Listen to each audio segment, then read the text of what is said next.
শুভ সকাল আমার প্রিয় পরিবার, তোমরা সকলেই কেমন আছো? আশা করছি যে যেখান থেকে আমার ব্লগটা দেখছো সকলে ভালো আছো। তোমাদের আশীর্বাদ ও ভালোবাসার সাথে নিয়ে আজকের ব্লগটা শুরু করলাম। এখন বাজে ঘড়ির কাঁটে ঠিক সকাল 6টা। তো বন্ধুরা, জানো তো আজকে না বৃষ্টি পড়ছে, তাই ঘুম থেকে উঠতে একটু লেট হয়ে গেল। তাও কিছু করার নাই, সকাল সকাল উঠলাম, উঠে কিন্তু সংসারের সমস্ত কাজকর্মে হাত দিয়ে দিয়েছি। তো এই ঘরে সবার প্রথমে আসলাম, এসে দেখি যে রান্নাঘরের পর্দাটা এখনো পড়া আছে। তাই পর্দাটা সবার প্রথমে তুলে এই যে রান্নাঘরটা, মাটির ঘর, সমস্ত ঘরগুলো ভালো করে ঝাঁট দিয়ে দিচ্ছি। আর আমরা জানো তো মাটির ঘর না প্রত্যেক দিন লেপা সম্ভব হয়ে ওঠে না, তাই কিন্তু ঝাঁট দিয়ে বাসি ঘরটা গোছানো হয়। তারপরেই কিন্তু ঘর থেকে সমস্ত জিনিস বাইরে বের করা হয়, তার আগে হয় না। এটা কিন্তু আমাদের গ্রামে প্রচলিত, ঘর থেকে কোনো জিনিস বের করার আগে ঘরের ময়লা ঝাঁট দিয়ে ফেলতে হয়, দুয়ার ঘরে জল দিতে হয়, তারপরে কিন্তু ঘর থেকে জিনিস বের করা হয়। তো আর কি, ওইদিকে ঘর থেকে জিনিস বার করার পর না আমি দরজাটা একটু লাগিয়ে বাইরে গেছিলাম। তো এক পাশে থালাগুলো সব রেখে দিয়ে গেছিলাম, সেই সমস্ত থালাগুলোই কিন্তু একটু বের করে নিচ্ছি। আর ওই দিক দিয়ে দেখি মিস্ত্রি দাদারাও চলে এসছে পাশে বাড়িতে কাজ করতে। তো আমরা দেখো মেয়েরা যেমনি সকাল হলেই কাজে লেগে পড়ি, ছেলেরাও কিন্তু কত পরিশ্রম করে। আমি ঘুম থেকে উঠে যেমনি কাজে লেগেছি, তেমনি ওনারাও ঘুম থেকে উঠে বাড়ি ছেড়ে চলে এসছেন। তো আর কি, ওই দিক থেকে বাসনগুলো নিয়ে রেখে আসলাম কুয়োর পাড়ে। একটু পরেই গিয়ে কিন্তু ওই বাসনগুলো মাজা ধোয়া করব। তো ওই দিককার সমস্ত ঘর বারান্দা ঝাঁট দেওয়া হলো, ওই দিককার মোটামুটি কাজ মেটানো হলো। তারপরে ঘরে আসলাম, ঘরটাও কিন্তু ভালো করে ঝাঁট দিয়ে দিচ্ছি। আর জানো তো সকাল সকাল উঠেছি, কিন্তু আজকে বৃষ্টি পড়ছে, কাজ করতে যেন একটু মন লাগছে না, মনে হচ্ছে কোথায় 8টা 9টা অবধি ঘুমোবো। কিন্তু মেয়েদের বিয়ের পরে কি আর সেই কপাল থাকে? সে কপাল থাকে না। আর ইচ্ছা হলেও কিন্তু ইচ্ছাটাকে রাখা হয় না। কারণ কি বলতো, আমি চাইলেই ঘুমাতে পারবো 7টা 8টা অবধি, কিন্তু আমারই কাজে অনেক লেট হয়ে যাবে। তাই জানো তো সবসময় নিজের কাজটাকেই ভালোবেসে সংসারে লক্ষ্মীশ্রী আনার চেষ্টা করি। এতে করে কিন্তু আমার মনে হয় প্রত্যেকটা সংসারেই অনেক অনেক মঙ্গল নেমে আসে। তো কি কি মঙ্গল নেমে আসে বা কি হয় সেগুলো চলো একটু পরেই বলছি তোমাদেরকে। আর এই দিক দিয়ে তোমাদের সঙ্গে কথা বলতে বলতে আমার কিন্তু ঘরটা প্রায় ঝাঁট দেওয়া হয়ে গেছে।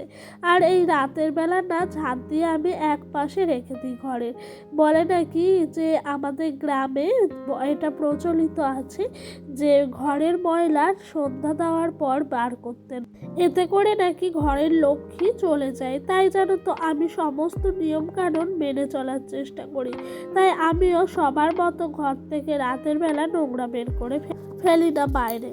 তো আর কি, ওই যে বাসনগুলো রেখে এসেছিলাম না, সেই বাসনগুলোই এখন কিন্তু একটু ভালো করে মাজা ধোয়া করে নিচ্ছে। আর এইগুলো হলো কালকে রাতের বাসি বাসন। আর দেখেছো চারিদিকে কিন্তু ছিটা ফিটা বৃষ্টি হচ্ছে, হতে হতে জায়গাগুলো সমস্তটাই ভিজে। আর অনেক দিন পর আজকে কিন্তু বন্ধুরা আমি বাসন মাজছি। আর তোমরা যারা রেগুলার আমার ভিডিও দেখো তারা কি তোমরা বুঝতে পারছো একটা জিনিস অনেক দিন পর দেখা যাচ্ছে? তো চলো আমি বলি, এই যে হালকা হালকা কুয়াশা, এই শীতকালটা পুরো আমি বাসন মাজতাম আর মাঠটা পুরো কুয়াশায় ঢেকে থাকতো। অনেক দিন হলো সেটার যেন অস্তিত্বই নেই। কিন্তু এই যে বৃষ্টিটা হওয়াতে আবারও সেই শীত শীত ভাব, মনে হচ্ছে শীত আবার ফিরে এলো। তো আর কি, শীতের সমস্ত জিনিস আলমারিতে ভরে দিয়েছি, ডোডোর জিনিসগুলোই ভরা হয়নি। তো ডোডোরগুলো রেখে দিয়েছিলাম ইচ্ছা করে, যাতে করে কিন্তু শীতকালে আবার শীতটা ঘুরে আসলে ওকে পড়ায়। আর দেখেছো এখনো অবধি কুয়াশা কিন্তু দেখা দিয়েই চললো আমাদেরকে। বাসনগুলো ঘরে উপর করে রাখার পর কড়াই ছাই দিয়ে চলে আসলাম একেবারে কড়াইটা নিয়ে রান্নাঘরে রেখে দিতে। আজকে তো রোদ্দুর ওঠেনি, তাই শুকানোরও কোনো পালা নেই, ওই আগুন জ্বালিয়েই আমাকে শুকিয়ে নিতে হবে কড়াইটা। আর রাতের বেলা ডোডোকে তো এখন ন্যাপি পরায় না, এমনি নর্মাল কাঁথার ওপরে ঘুম পাড়ায়, তাই জন্য তো কাঁথাটা মানে হিসু করে দিয়েছিল, তাই একটু ধুয়ে নিচ্ছি ভালো করে। আর এই দিক দিয়ে কালকে ছাই রেখে গেছিলাম, মানে উনানটা লেপে ছাইগুলো ভেতরেই ছিল, কারণ কি বলতো গরম ছাই তো উনান থেকে তুলতে পারবো না, হাতে অনেকটাই তাপ লাগবে, তাই আজকে সকালবেলা ছাইগুলো সব তুলে নিচ্ছি। তাও কিন্তু হালকা হালকা গরম রয়েই গেছে। আর আমাদের মানে বলে যে শ্বশুর বাড়িতে যে আগের দিন নাকি উনান লেপে রাখতে হয়, পরের দিন উনান লেপলে নাকি সংসারের মঙ্গল হয় না, এরকম একটা কথা আছে। তো আমি জানি না মঙ্গল অমঙ্গল, কিন্তু আমার মনে হয় জানো তো সমস্ত কিছু কাজ আগের দিন করে রাখাটাই ভালো। এই যে ধরো আমি উনানটা লেপে রেখেছিলাম বলেই কিন্তু আজকে সকালবেলা বেশ ছাইগুলো তুলে রান্নাটা বসিয়ে দিতে পেরেছি, তাতে করে কিন্তু আমার কাজের অনেকটাই সুবিধা হয়েছে। তো আর কি এদিক দিয়ে বিছানাটা একটু টান টান করে গুছিয়ে নিচ্ছি। আর বিছানাটা জানো তো যতক্ষণ না টান টান থাকবে, যতক্ষণ না সুন্দরভাবে পাতা হবে, ততক্ষণ আমার মনে হয় যে বিছানায় মানে শুয়ে শান্তি নেই। যত বিছানা টিপটাপ পরিষ্কার পরিচ্ছন্ন থাকবে ততই যেন দেখতেও ভালো লাগবে, আর আমার কাছে নিজের মনেরও শান্তি লাগবে। অনেক বিছানা আছে আমি দেখেছি এখানে জড়ো হয়ে থাকে ওখানে থাকে, কিন্তু জানো তো বন্ধুরা আমার না ওরকম একটুও ভালো লাগে না। আমার ঘরে একটা ছোট বাচ্চা আছে ঠিকই, কিন্তু সব সময় আমার বিছানার চাদর টান টান হয়ে থাকা চাই। আর এদিক দিয়ে ডোরেমনটা এইখানে রেখে দিই। আর জানো তো এই যে বিছানাটা হালকা কালার চাদরটা, তার জন্য তো মাদুরটা পেতেই রাখছি। এতে না সত্যি বলতে নোংরাটা অনেকটাই কম হচ্ছে, রাতে শুধু একটু ছেড়ে শুয়ে পড়লেই হচ্ছে, তাহলে দিনে 3 থেকে 4 বার করে আমাকে যেন বিছানা ঝাড়তে হতো, তারপর উঠতে হতো। আর এই যে কাঁথাটা দেখলে এটার মধ্যেও কিন্তু ডোডো হিসু করে দিয়েছে, এটাও চলে আসলাম একেবারে এদিকে মেলতে। আজ রোদ হয়নি, রোদ না হওয়ার কারণে ধুতে পারলাম না। আর দেখেছো কাণ্ড কেলেঙ্কারি, কাঁথাটা মেলতে গেলাম আর দড়িটাই গেল ছিঁড়ে পচে গেছে। তো আর কি ওই দিক থেকে নিয়ে চলে আসলাম, এইদিকে দড়িটা দেখছি ভাই বেশ ভালোই আছে, এর ভারটা বহন করতে পারবে, তার জন্য এইদিকে নিয়ে আসে তোমার মেলে দিচ্ছিলাম। আর জানো তো বন্ধুরা এই যে কাঁথাগুলো আছে না, এগুলোই বর্ষাকালের কারণে না ধোয়াই যাচ্ছে না, যতক্ষণ না রোদ্দুর ফাটিয়ে উঠবে ততক্ষণ যেন ধুতেই পারবো না। ডোডোর পাপা গেছিলো বাজারে, বাজার থেকে নিয়ে এসছে বরবটি, তো এখানে বরবটি ভাজা করেছি আর করব কাঁচকলা আলু দিয়ে একটু তরকারি কামাখা করে। আর এই বরবটি ভাজা না খেতে আমাদের বাড়িতে সবাই ভীষণ পছন্দ করে, সবার ভীষণ পছন্দের একটা খাবার বরবটি ভাজা। তো বরবটিগুলো শুধুই ভাজা করেছিলাম, কিছু দিইনি জানো তো, মানে শুধু আমার শাশুড়ি মায়ের সুগার আছে তো সেই কারণে আরও শুধু করেই ভাজাটা করলাম, যাতে ওনার খেতে সুবিধা হয় আর কি, সেই কারণেই আমার করা। তো তোমাদের সঙ্গে গল্প করতে করতে এদিক দিয়ে কিন্তু আমার সংসারে অনেক কাজই হয়ে এসছে। আর এখন বাজে ঘড়ির কাঁটায় ঠিক বেলা 12টা, মানে আজকে রান্না দেরি হয়ে গেল বসাতে। ডোডোর পাপা কাজে গেছিলো, তো কাজ থেকে আসার পথে সবজি বাজার নিয়ে এসছে, তাই না অনেকটাই লেট হয়ে গেল রান্না বসাতে। কিন্তু কিছু করার নাই, প্রত্যেক দিন তো প্রত্যেকটা মানুষের সমান দিন যায় না, সেই কারণে কিন্তু লেট হলেও মন খারাপ করি না। এদিক দিয়ে এসছি একেবারে কাঁচকলা আলুর তরকারিটা করব। তো কাঁচকলা আলু তো রোগীর ঝোল মনে হয় দেখে, তো সেটাকে নর্মাল করে করব, সেই কারণে কিন্তু কাঁচকলা আর আলুগুলোকে লম্বা লম্বা করে কেটে তোমার এই যে কড়াইয়ের মধ্যে দিয়ে দিচ্ছিলাম। আর এর মধ্যে আদা বাটা দিইনি, শুধু জিরা বাটা দিয়েই করেছি আজকে তরকারিটা। তো এই তরকারিটা খেতেও কিন্তু ভীষণ সুন্দর হয়েছিল জানো তো বন্ধুরা। এই তরকারিটা না অনেক সময় খেলে যেন পাতলা ঝোলটাও নিজের মুখের অনেকটাই টেস্ট ফিরে আসে।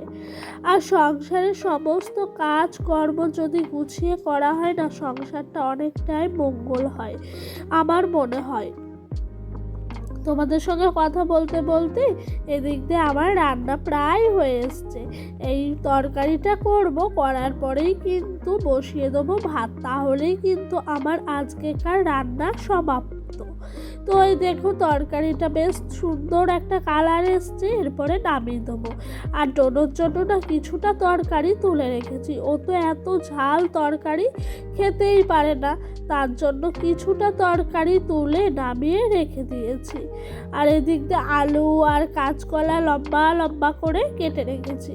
তো বন্ধুরা এই দেখো এদিক দিয়ে কিন্তু আমার ভাতও হয়ে গেছে, ভাতটা উপর দিয়ে গেছিলাম ডোনোকে স্নান করিয়ে ঘুম পাড়িয়েতে, তো ঘুমিয়ে গেল, তার জন্য এদিকে এসে ভাতের হাঁড়িটাও ঘরে ভরে নিলাম।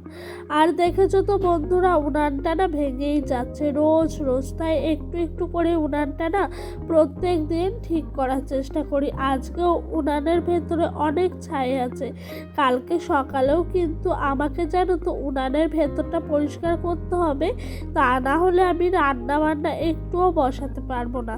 তাই উনানের যে জায়গাগুলো ফাটা ভাঙা চোরা আছে সেই জায়গাগুলো মাটি দিয়ে একটু বন্ধ করে নিচ্ছি, দিয়ে উনানটা সুন্দর করে লেপে নিচ্ছি। তো বন্ধুরা চলো তোমাদের সুন্দর সুন্দর কিছু কমেন্টের উত্তর দিয়ে দিই।